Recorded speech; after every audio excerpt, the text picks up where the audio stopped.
338장 찬송입니다.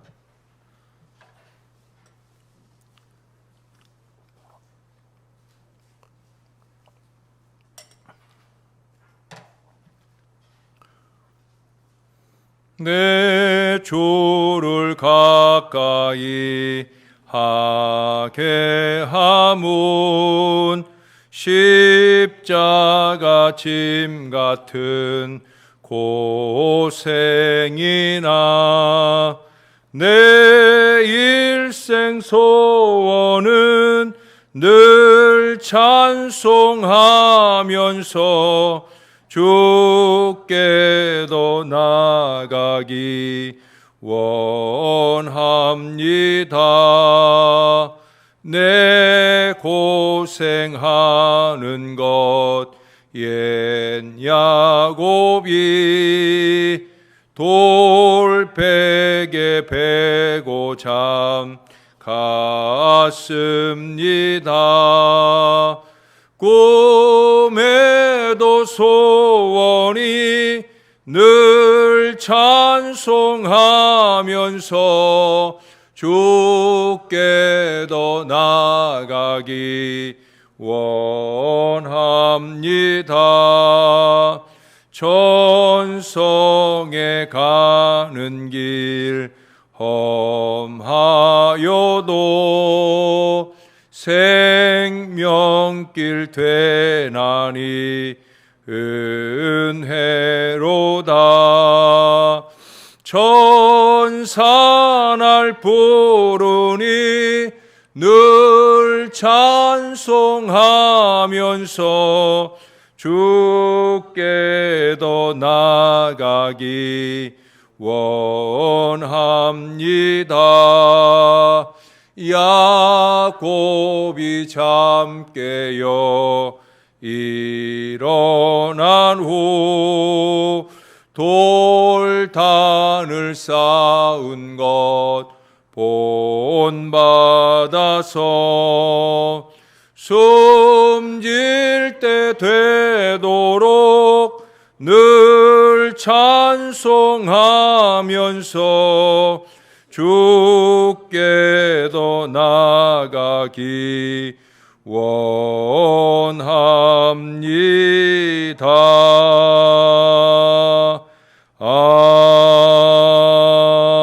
아멘.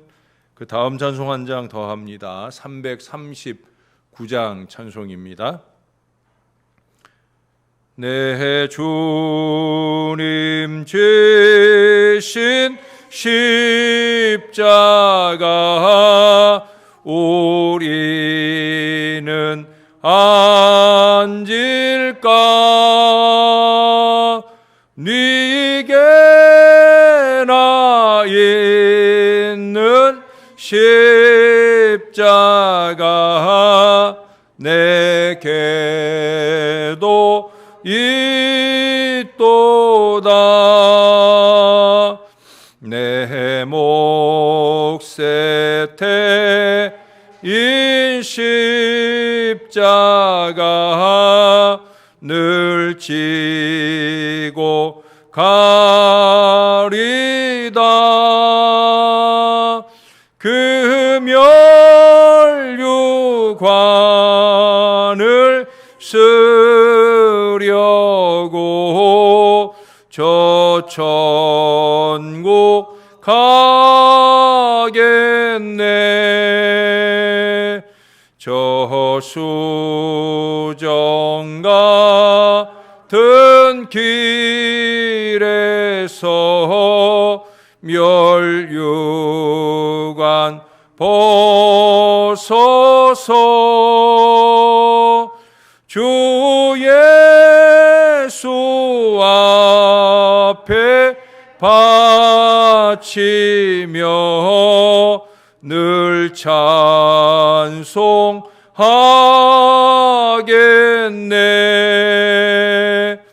저 천사 소리 높여서 늘 찬송하겠네. 할 때에 그 좋은 노래 곡조가 참 아름답도다.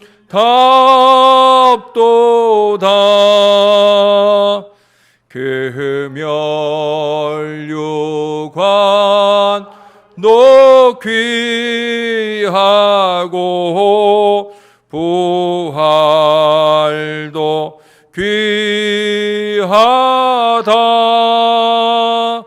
저 천사 내려 보내사 날 영접하소서.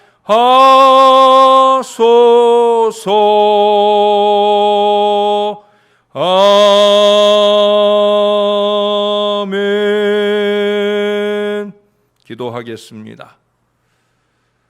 좋으신 우리 하나님, 이 땅에 독생하신 성자 예수 그리스도 내어주시고 우리 구주 예수님 우리 위에 기꺼이 십자가를 지시고 죽으시며 부활하시고 우리를 사랑하시는 성령 하나님께서 이 세상의 많은 사람들 가운데 우리를 선택하고 부르시며 구원받도록 우리의 마음에 감동의 역사를 일으켜 주신 것 감사합니다.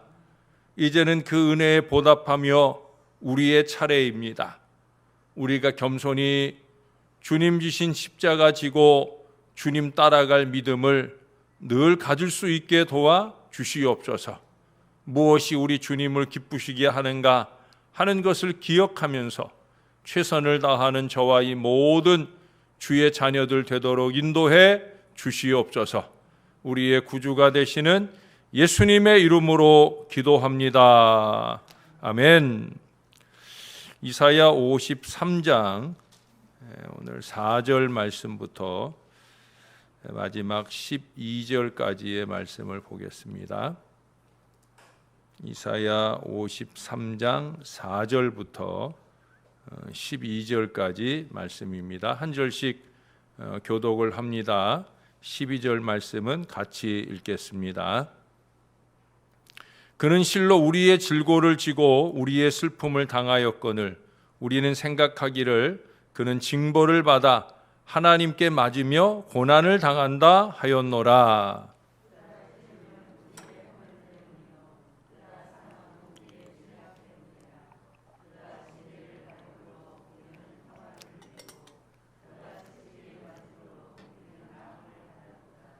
우리는 다 양 같아서 그릇 행하여 각기 제 길로 갔거늘 여호와께서는 우리 모두의 죄악을 그에게 담당시키셨도다.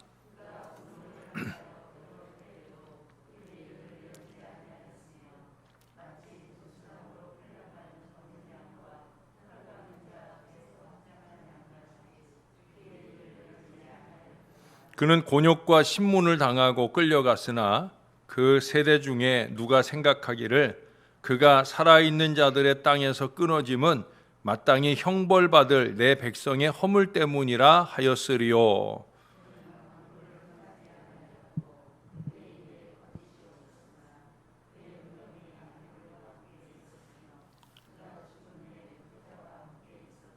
여호와께서 그에게 상함을 받게 하시기를 원하사 질고를 당하게 하셨은즉 그의 영혼을 속건 제물로 드리기에 이르면 그가 씨를 보게 되며 그의 날은 길 것이요 또 그의 손으로 여호와께서 기뻐하시는 뜻을 성취하리로다.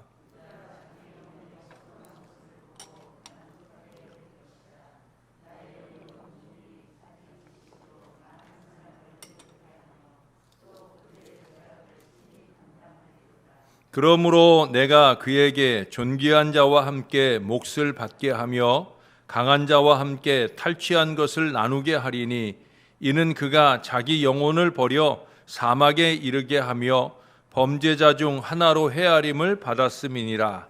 그러나 그가 많은 사람의 죄를 담당하며 범죄자를 위하여 기도하였느니라. 아멘. 어부가 그물을 던져서 물고기를 잡을 때 수만의 그물코 중에서 그 물고기를 꿰찬 그물코는 불과 몇 코에 불과합니다. 그렇다고 해서 고기를 잡은 그 몇 개의 그물코만을 물에 던져 넣으면 고기가 잡힐까요? 안 잡힐까요? 물론 안 잡히죠. 고기를 꿰찬 그물코나 빈 그물코나 존재 가치는 똑같다라고 하는 거예요. 어떤 때는 그 수만의 그물코에 한 마리의 물고기도 깨어지지 않을 때가 있지만은 어부는 다시 또 그물 던지는 수고를 마다하지 않습니다. 누가복음 5장에서 예수님 만나기 전에 베드로도 그렇게 밤새 그물질을 하고 얻은 것이 없었어요. 그랬음에도 불구하고 예수님께서 깊은 데로 가서 그물을 던져라 하는 말씀을 하실 때 베드로는 겸손히 순종하여 깊은 곳에 가서 말씀을 의지하여 그물을 던졌어요. 그리고 겸손한 순종의 결과로 그는 2배 가득하게 물고기를 잡는 큰 은혜를 누린 것을 우리는 기억합니다.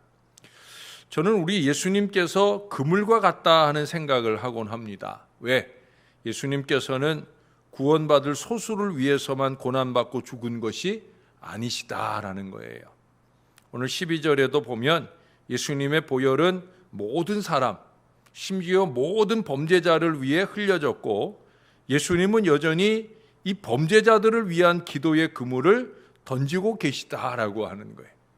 그 너무나도 큰 은혜의 그물에 생명의 건짐을 받는 소수의 인생이 몇 개의 그물코에 간신히 걸려들곤 하지만 그래도 여전히 우리 하나님께서는 그물 대신 아들 예수님을 던지시는 수고를 마다하지 않으신다는 거예요.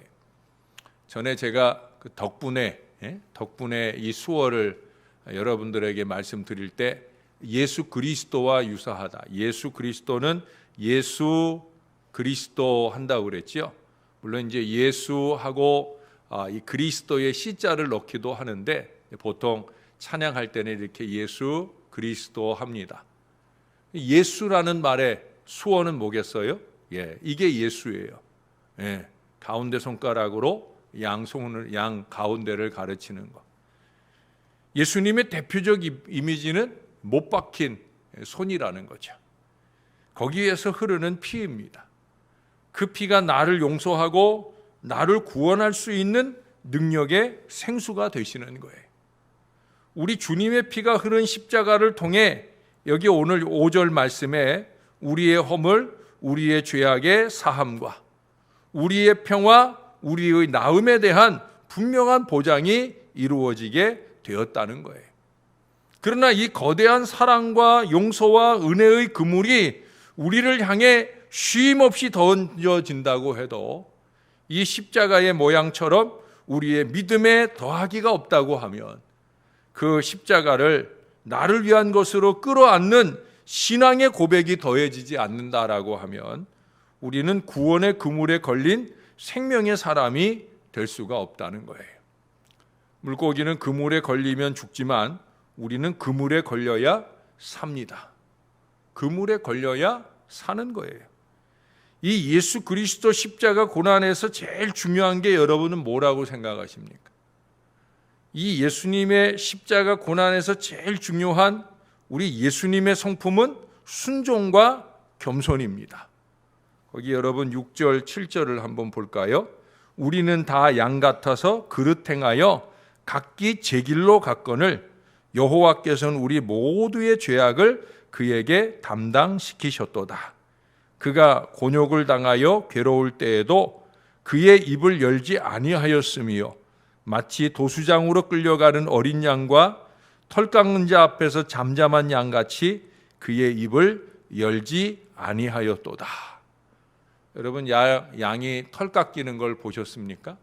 정말 북실북실 엄청난 그 털이 아주 잠깐 1분 30초인가 2분인가 그 잠깐 사이에 아주 무자비하게 털이 깨끗하게 다 깎여져 버립니다. 완전히 홀딱 벗겨진 그 양이 간신히 그 손에서 벗어나는 그 모양을 봅니다. 그 턱갈기대의 양의 얼굴을 보면 너무 불쌍해요. 근데 우리 예수님이 그런 모양으로, 우리는 어리석게도 6절에 표현해 보면 다 양 같아서 그릇 행하여 각기 제 길로 가거늘. 언제나 우리의 문제는 여기 있죠. 각기 제 길로 가거늘. 뭐가 그렇게 잘나가지고, 뭐가 그렇게 똑똑해서 우리는 각기 제 길로 가려는 어리석음을 범한다는 거예요. 그러나 우리를 위한 예수님은 그러지 않으셨다는 거예요. 그 털 깎이는 양, 아니 그 이상 도살장으로 끌려가는 양과 같이 그렇게 끌려가셨다라고 하는 거예요. 우리 주와 같으시니가 누구이겠습니까? 정말 심파극이나 멜로물의 선전 문구처럼 눈물 없이는 절대 읽을 수 없고 믿어질 수 없는 그런 구절들이 이어지고 있어요. 10절 마지막에 보면 예수님의 이 모든 순종과 겸손의 이유는 오직 여호와의 뜻을 성취함에 있음을 말씀해 주고 있어요. 다른 이유가 없다는 거예요. 하나님의 뜻, 아버지의 뜻, 여기에 집중하고 있다는 거예요. 우리가 잘 알잖아요. 겟세마네 동산에서 예수님께서 뭐라고 기도하셨어요? 내 원대로 마옵시고 아버지의 원대로 되기를 원하나이다. 이 잔을 마시고 싶지 않지만, 이게 너무나 괴롭고 힘들고 부끄러운 일이지만, 그래도 내 원대로 마옵시고 아버지의 원대로, 오직 하나님의 뜻이라고 하는 이유만으로 그 모든 찔림과 상함과 징계받음과 채찍에 맞으신 우리 예수님의 자기 사역에 대한 평가를 11절 전반부에서 이렇게 기술을 하시잖아요. 그가 자기 영혼에 수고한 것을 보고 만족하게 여길 것이다. 얼마나 감사한 일인지. 여러분, 12절 중간의 기술처럼 자기 영혼을 버려 사망에 이르게 하고 범죄자 중 하나로 헤아림을 입으면서도 만족하실 수 있는 유일한 이유는 뭐냐? 하나님의 뜻을 성취했다는 거예요. 저나 여러분이 겸손해질 수 있는 이유, 각기 제 길로 가지 않고 아버지의 뜻을 행할 수 있는 이유도 바로 여기에 있어요. 항상 이 마음을 놓치지 않는다고 하면, 아버지 뜻대로 아버지의 영광을 위하여 이 마음을 놓치지 않을 수 있다고 하면 우리도 예수님처럼 살아낼 수 있다라고 하는 거예요. 여러분, 아까도 얘기했지만 밤이 맞도록 수고해도 얻은 것이 없는 베드로를 불러서 사람 낚는 어부가 되게 하실 때, 예수님께서는 베드로가 전도에 수없이 많은 그물질에 있어서도 그와 같은 헛수고가 반드시 있을 것임을 아셨습니다. 또한 범죄자들을 위한 수고와 기도가 오히려 그들의 조롱이 되고 곤욕과 신문을 당하는 이유가 될 수 있음도 아셨습니다. 우리도 전도에 있어서 이 베드로처럼, 우리도 예수님처럼 그와 같은 헛수고, 때로는 곤욕, 신문, 심지어 범죄자 취급을 받기까지도 할 수 있을 겁니다. 죄인을 구원하자면 그럴 수 있는 거예요. 예수님께서 십자가에서 본보기가 되어 주신 거예요. 그러나 우리는 오직 이 전도의 끊임없는 그물질을 이행하는 것이 우리 하나님의 뜻과 명령을 수행하는 것이다 하는 사실로 만족할 수 있어야 된다는 겁니다. 그 하나님의 뜻에 대한 겸손한 순종만이 전도의 결실을 위한 길이다 하는 사실을 잊지 말아야 된다는 거예요. 제가 이 설교를 준비하면서 적은 것인지 아니면 얼마 전 어느 예배에선가 드렸던 것인지 좀 아리까리한데, 그래서 제가 여러분에게 말씀하려고 합니다. 이스라엘에 이런 우화가 있다는 거예요. 새들의 불평이라는 제목의 이야기인데, 천지 창조가 다 이루어지는 때, 그때 하나님이 모든 동물을 창조하고 나자 새들이 불평을 하기 시작했다는 거예요. 왜 다른 짐승들에게 없는 짐을 우리에게는 지워주셨느냐? 예? 그러면서 그 날개를 착 펴 보이는 거예요. 왜 이 무거운 짐을 우리에게는 맡기셨느냐라고 불평을 했다는 거예요. 근데 그 중에 가장 큰 날개를 가진 새 중에 하나인 독수리가 그의 용기, 용맹처럼 그 날개를 한번 펄럭여 본 거예요. 그랬더니 자기 몸이 두둥실 떠오르더라는 거예요. 물론 새들마다 어떤 새는 막 촐랑맞게 이렇게 막 휘두르는 날개짓을 하기도 하지만 독수리처럼 가볍게 날개짓을 하면 샥 올라가게 되더라는 거예요. 독수리를 보고 모든 새들도 그렇게 날개짓을 해보았을 것이고 그래서 날아오르게 되어지더라는 거예요. 그때 그들은 깨달았다는 거죠. 이게 우리에게 지워주신 무거운 짐이 아니라 오히려 우리의 몸을 가볍게 해주는 날개로구나 하는 생각을 하게 되었다라는 거예요. 불평할 일이 아니라 감사할 일이었다는 거죠. 우리는 주님을 위한 크고 작은 많은 일들에 수없이 많은 불평을 늘어놓으려 합니다. 제 길로 가려 하니까, 아버지의 길과는 반대의 길을 가려고 하니까 자꾸 불평이 되고 원망이 되는 어리석음을 범하게 될 때가 많이 있다는 거예요. 여러분, 그것은 십자가를 지는 신앙이 아니에요. 우리에게 주어진 십자가도 우리 예수님처럼 또 이 새들의 날개처럼 또 전도의 그물질도 마찬가지예요. 이 모든 것들은 우리를 내리누르는 짐이 아니라 자유와 평안과 천국의 보상을 향해 날아가도록 도와주는 은혜의 날개라는 거예요. 당장 눈앞에 보이는 결실은 없어도 우리는 이 최선의 그물질을 이어가야 합니다. 왜? 그것이 아버지의 뜻이니까. 그것이 하나님께 영광되는 일이니까. 헛수고 인듯한 우리의 이 전도의 그물질에도 언젠가는 몇 호엔가 사람이 낚이게 될 것을 기대하면서 예수님처럼 베드로처럼 우리 하나님의 뜻을 위하여 기꺼이 겸손한 순종의 수고를 아끼지 않는 믿음의 사람이 되어야 된다는 거예요. 물론 신앙이 전도뿐이겠습니까?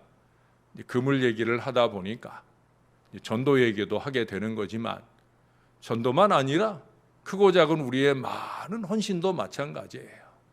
부족한 종과 함께 언제나 아버지 하나님의 뜻, 아버지 하나님의 영광만을 바라보고 최선의 헌신을 이어갈 수 있는 저와 여러분들의 겸손하고 건강한 신앙이 되어 하나님이 늘 우리를 기뻐하시고 우리도 우리가 행한 모든 그 일의 결과와 상관없이 하나님의 기뻐하심을 생각하며 만족할 수 있는 그런 건강한 헌신의 사람들이 다 될 수 있기를 우리의 구주가 되시는 예수님의 이름으로 간절히 축원합니다.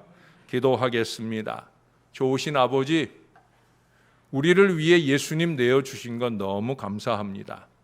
우리가 어떻게 신앙하며 살아야 할지 예수님을 통해서 늘 깨달을 수 있게 해주시는 것 감사합니다. 우리가 잘한다고 하는 일조차도 언제나 돌이켜보게 도와주옵소서. 혹시 나의 길을 가고 있는 건 아닌지, 로즈웨이, 주님의 길을 가야 되는데 주님의 뜻에 맞추어 주님의 영광만 드러내는 거룩한 길을 가야 되는데 아버지 하나님, 내가 했어요? 나만 했어요? 나만 옳아요? 하는 이 어리석음 속에 어그러진 길을 가는 건 아닌지 주님 늘 돌아보게 하여 주시옵소서. 말씀의 거울을 통해 오늘도 들여다봅니다. 누가 주님과 같을 수 있겠습니까마는 그래도 다시 한 번 더 가슴을 여미고 우리 예수님처럼 12영도 더 되는 천군과 천사를 불러올 수도 있는 예수님이심에도 불구하고 도살장으로 끌려가는 양처럼 그렇게 십자가를 향해 가셨던 예수님처럼 하나님, 우리 부족한 인생들의 마음 가운데도 겸손한 순종의 마음을 더하여 주시옵소서. 아버지의 뜻을 위하여, 아버지의 만족해 하심을 위하여 우리가 기꺼이 그와 같은 헌신의 역사를 이어갈 겸손한 자녀들 다 되도록 은혜 베풀어 주시옵소서. 주님이 기뻐하시면 됩니다. 항상 이 마음을 놓치지 않는 저와 모든 주의 자녀들이 되게 하여 주시옵소서.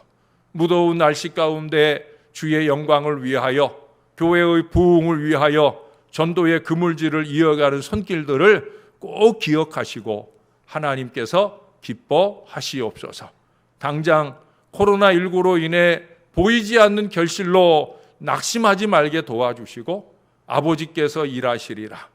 우리는 우리의 일을 하고 아버지는 아버지의 일을 하실 때 놀라운 역사를 주시리라. 이 믿음을 놓치지 말고 최선의 땀 흘린 수고를 이어가도록 인도하여 주시옵소서. 주님이 꼭 기억하시고 갚아주실 때 하늘의 놀라운 은혜로 가문 안의 모든 자녀손들의 미래가 축복을 받는 역사가 힘있게 나타나도록 은혜를 더하여 주시옵소서. 우리 하나님 감사합니다. 예수님의 이름으로 기도합니다. 아멘.